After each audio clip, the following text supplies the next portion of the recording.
Assalamu and welcome. Thank you for joining me in part number 49 on this wonderful book, The Way to the Quran by Khurram Murad. Part number 49. Thanks go to Khurram Murad, the author. May Allah subhanahu wa ta'ala reward you abundantly. May Allah subhanahu wa ta'ala also reward the Pretoria North Muslim Educational Institute for giving out free copies of this book on the occasion of the inauguration of Masjid-Sulaiman. And also our thanks goes to the Pretoria North Muslim Education Institute as well as to the Islamic Foundation, Leicestershire, UK. Thanks go to Brother Haris Ahmed for giving me permission to go through this book, The Way to the Quran. Alright, so now let's look at the emphasis, the Quranic emphasis, and this is still part of chapter number 5. The Quran is a guidance for every person, man and woman.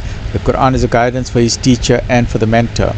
Understanding the Quran is therefore vital, otherwise it will remain no more than a sacrament.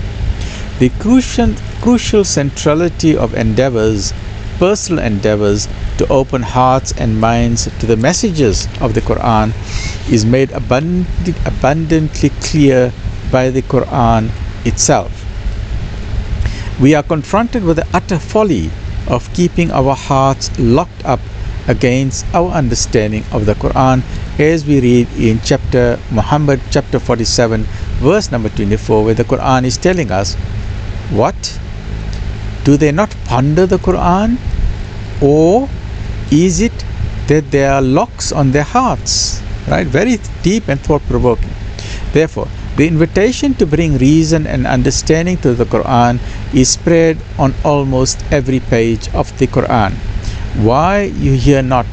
Like for example, the Quran keeps on asking questions. Why do you not hear? Or why do you see not? Why do you think not? Why do you reason not? Or why don't you ponder? Why don't you understand? Why you take not the Quran to heart? And to whom are these invitations addressed if not to every human being who possesses the faculties of hearing, seeing and thinking? It is also emphatically declared that the Quran has been sent down to be understood, as we read in a few verses of the Quran. And let's look at a few chapters. Surah Sad, chapter 38 verse 29, we read, the Quran is a book we have sent down. It is full of blessings that men may ponder over its messages, and those who possess understanding may take them to heart.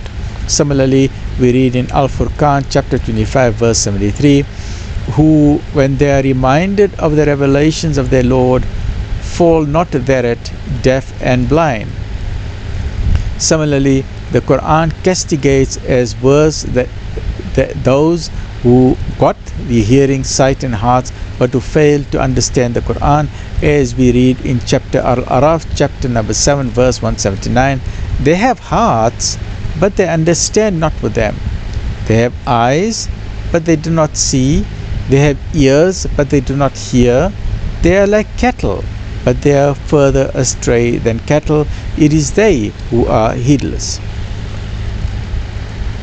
So the early practice, the hadith which discourages reading the Quran in less than 3 days, also makes the need for understanding clear.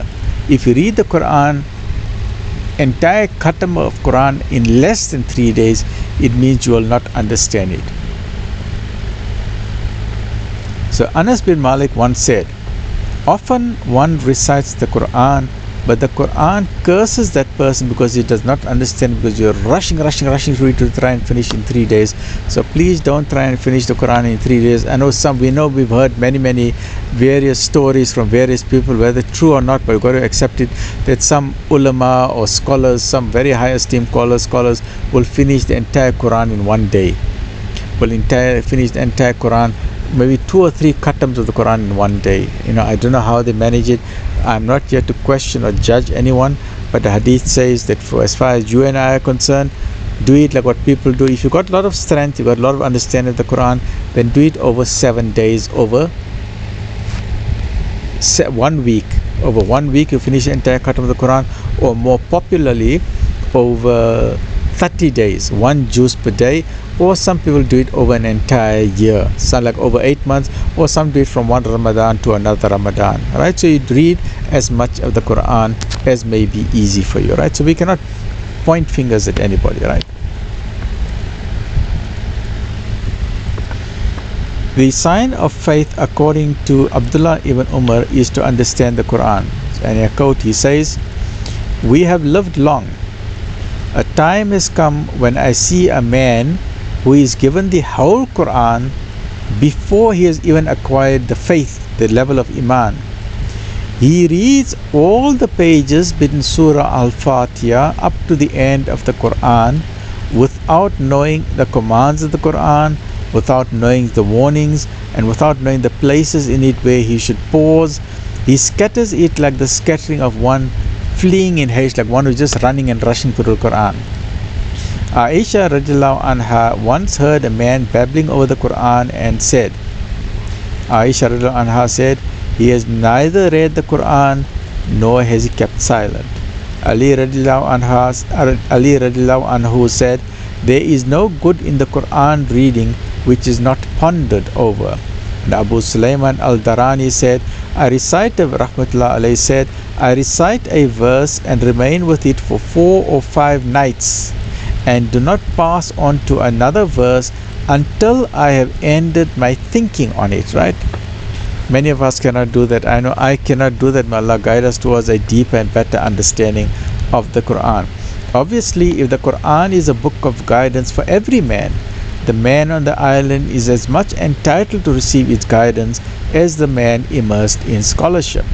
If there are no teachers and no books, and it is still your duty that you must know it clearly. You must still devote some of your time towards the Quran, individually and collectively, to the understanding of the Quran, to pondering over the verses of the Quran, and to find the meaning that the Quran has for your life, because Allah is testing you differently, and you will find different verses that are specifically written for you, and where you will find meaning in those verses, right? So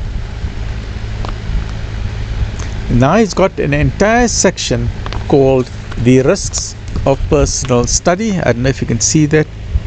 I don't know if I've got that there. The risks of personal study of the Quran, and this compiles about 7 long. It's quite a lengthy list, so I thought let me just start that list in the next episode, so then we can spend some time going slowly through it to understand what are some of the risks to avoid and some of the pitfalls to avoid. Stay well, look after yourself. Alhamdulillah.